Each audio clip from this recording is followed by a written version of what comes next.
You haven't really even asked your question yet.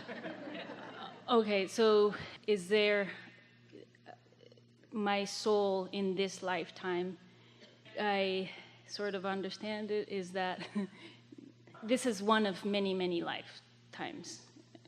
But the only one that matters is this because one. all of your power is right here and now.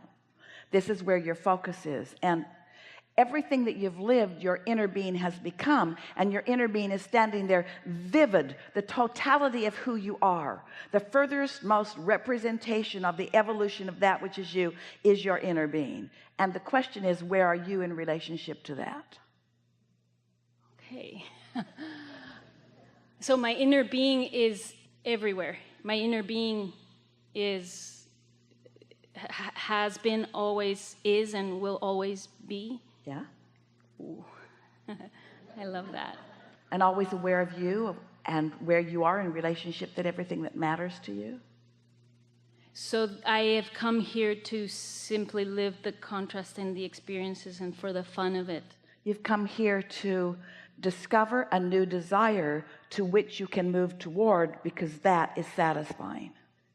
You've come here to discover desires that you can move toward so that you can feel the satisfaction. In other words, joyous expansion. That's what you're about. We say there's a triad of intentions: freedom and growth and joy. And humans say, we hear you, Abraham, growth, growth, growth, growth, growth. We say, yeah, freedom and growth and joy. Yeah, we hear you, growth, growth, growth, growth, growth. Freedom, you're so free you can choose bondage. Growth is inevitable, but if you're reaching for joy or that satisfaction factor, now you've got it all together, you see. So it still feels unsettled. What's on your mind? All of these things, a lot, but the big one about aligning with my inner being. I really love that. And not just conceptually, and not just generally. Now. In other words, your inner being is right with you in every moment, not abstract, right with you in every moment, focused upon whatever it is you are focused upon. And your inner being has a presence and a knowing and an attitude and an opinion about it, and is offering it to you. And where are you in relationship to that? In other words, if you're loving, oh, you're right there. If you're defending, if you're justifying, I just know that I am living a mediocre life compared to what my inner being. Well, you know what? You always will be if you're going to put it in those terms. So here's how it works. You're going to like this. Contrast causes you to know what you don't want and know what you do want. Well, at first what you do want's weird because you know what you don't want more. So this is your natural proclivity. But now you've been listening to us and you're wanting to think about what you want and why you want it. And so you line up with it, and now you're a vibrational match, and then boom, that manifestation happens. Not only does the manifestation happen, but now you have a whole new set of contrasting experiences. So you know what you don't want, you know what you do want. You launch your rocket of desire, but you focused over here rather than over here. But you want to feel better, so you focus over here. You get feeling better. You've achieved vibrational alignment. Boom, the new manifestation happens, and a whole new set of contrasting experiences. And on it goes eternally, which means there is always going to be a gap between what you've launched and what your inner being got hold of, and you're catching up with it. But hear this, it's the catching up that's fun. That's the best part of life. I want to be there now. But you're crying about it, and it's moving toward it that is fun. And you said just now what we were accusing you all of. You want to go right from the vibration, bam, to the full manifestation. No, you don't. No, you don't. You want the exhilaration of getting to witness your own expansion as it comes into place, as it comes out to play with you, first in thoughts and then words and then deeds and then manifestations. That's what you want. I just need to be patient. I'm enjoying the ride. But you know what? When you're moving toward what you want, you don't need to be patient. You are. We don't want you to be patient. Patient is enduring, moving in the wrong direction and putting up with it. We don't want that. If you feel impatient, you're not satisfied. Choose satisfaction over impatience by finding some way of explaining to yourself that it's unfolding and that it's fine. Yeah? And being grateful. Yeah, no. Because you see, what you're demonstrating here, and it's real, what you're feeling is this belief that you have that you're here to get it right. And we say you're here to just continue to be. You're here to joyfully evolve. And you can't even begin to get it right till you get it a little wrong. You don't even know what right is if there isn't wrong. You didn't know what light is if there isn't dark. You don't know what sweet is if there isn't sour. You don't know what enough is if there wasn't not enough. It's all part of it. What is has got to be enough because it's all you've got access to in any given moment. If there wasn't some place to go, you would be so bored. It's life causing you to want something and then you finding a way to get moving in the direction of it and then feeling that satisfaction.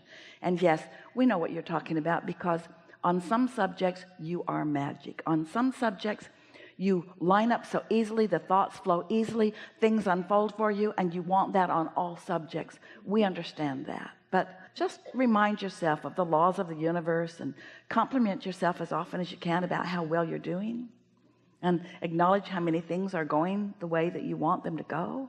We began this discussion by talking about step 5. Really, step 1 is you ask, and contrast is necessary to do that. Step 2 is source answers and puts it in the vortex, and it's a done deal even though you can't see it. And step 3 is you get into the receptive mode, mostly by meditating. There are other ways, but mostly appreciation is another way, but meditation is a surer way. And then step 4 is you get really good at that. Step 4 is mastery of step 3. Funny that we would name a whole step just for doing the step before it well. But you're just so good at it. Sometimes you just reach for a better feeling thought. Sometimes you meditate. Sometimes you do a focus wheel. Sometimes you call somebody who's always happy and you just talk to them for a minute. Sometimes you go get a massage or you take a swim. In other words, anything that you can do to make yourself feel better. That's mastery. That's that mastery that we're talking about. Just want so much to feel good as much as you can and have so many tricks up your sleeve to do it that you just nearly every single time can get there if you want to. That's step 4. That's mastery of step 3. And step 5 is being back in a contrasting moment and loving it, because you know the value of the contrast. Oh good, one day Esther was dusting an etagere full of collectibles.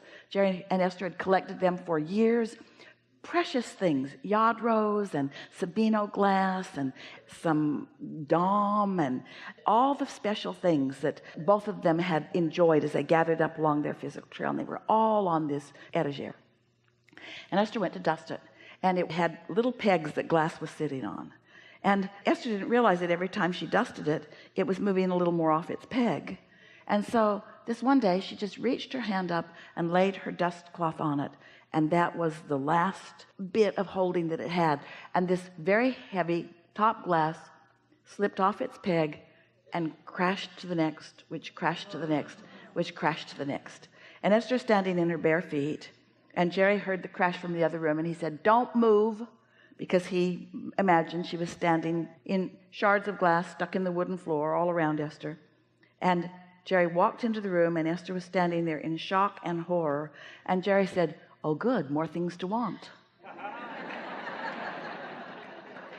Oh good, more things to want. Their collectible shelf had been all collectibled out. They were having a hard time finding a place to put a collectible. Oh good, more things to want, more things to focus upon, more things for the universe to bring to us, more things for us to enjoy the journey toward, more things to enjoy the journey toward, not more things already manifested. I'm a sculptor, and I've created this magnificent sculpture. Do you like it? It's the only thing I'm ever going to make. It's that good. Oh, are you going to make anything else? Nope, that's it for me. That's it for me. Worked on it for quite a while. It was exciting in the beginning. There it is. Anything coming next? No, it's just this. I believe in life purpose, and when someone's found their life purpose, I think they should just do it. And I did it, and there it is. course we're being silly, but that's the way so many people behave. It's like they don't realize that if there's not constantly something more that you've launched a rocket of, then there's not more energy calling you. And if there's not more energy calling you, then there's no life flowing through you. And if energy is calling you and life's flowing through you and you're going, it's great. But if life's flowing through you and you're not going, then it doesn't feel good. And you can't shut it down, because the contrast will make certain that life is always flowing through you. The contrast of this magnificent perfection of creation that you're all a part will make certain that there's constant new energy flowing through you. So you don't have a choice about that. You can't stop wanting. You can't. Life's gonna make sure that you continue to want, but you do have the option of going with it or not, which means feeling satisfied or not. It's simpler than you thought, isn't it? Enough? Yes. This is a really good time for a segment of refreshment.